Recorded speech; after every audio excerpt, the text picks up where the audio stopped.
Hallo yes, dis vir julle wat so stubborn is man, wat so vashou aan die verkeerde dinge man. Ek wil vir julle sê, julle moet change man.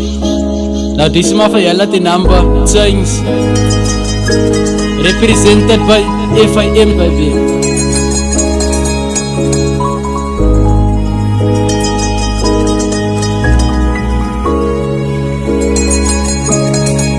Heel tiny, so baie gekryp wat toe vuil ek, so baie gedoen wat toe change ek. Sit sy moet my sê het sy lijn het, van kyk die boete vir jou kyn ek, but dit is net my payback, die paas wat is spit toen ek way back. Sit sy moet maar net in jou lijn step, sit sy moet maar net in jou lijn step. Hey, my jasse met af sat een borrel en kus, want dis hoe ek stak is aan FIM en is maak en ek tak op het hier af en is sak op het dak. Zenzo, dis as so kam en het fijn, dis as so kam en het wijn. Mense praat van change, but ek sien reacties het keffer van my soen. Ek gaan maar terug staan kyk en observe, ek gaan maar terug staan kyk en die stopie. That's maar die deel, ons trap maar net logies, ons gaat die vluggie.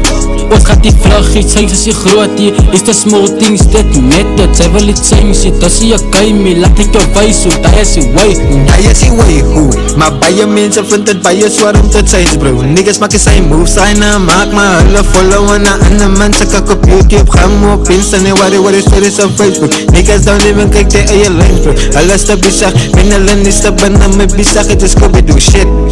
Differences, mense treat jou different as jy different is. Baie van hulle kyk neer op ons differences, niks as jy different is, jy is net as jou babas. Ek heb iets change wat sy wil sien, moet nie van my kom kak praat, want jy kan het nie sien nie. Hoe the fuck as jy vir my die sê is, sy nog nooit die kak even probeer het nie.